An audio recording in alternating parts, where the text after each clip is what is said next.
Welcome to Not Milk Never Milk. Subscribe if you're lactose intolerant. You start on the source console with the primary account signed in. This is crucial because Xbox shares licenses via the Home Xbox setting. Once signed in, open Settings and go to Personalization, then My Home Xbox. Set this console as the Home Xbox for the account that owns subscriptions. Make sure both accounts are present on the console. Add the secondary account now. This step enables other profiles on that console to access games and live benefits, which is why it matters. Once done, add the secondary account to the same console. You do this through Account Add or Switch.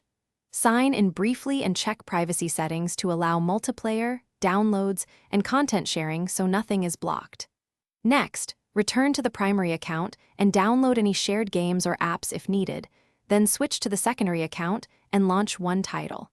This verifies the license transfer is working locally, because the Home Xbox creates device-level access for other profiles.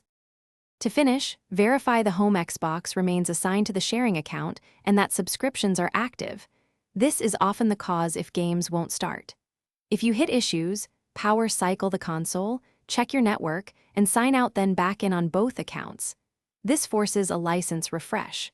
If problems persist, ensure the owner hasn't set their Home Xbox elsewhere, because only one console can be Home Xbox per account. Contacting Xbox support is the last step if needed. Thanks for watching. If this was helpful, leave a like and consider subscribing. See you next time.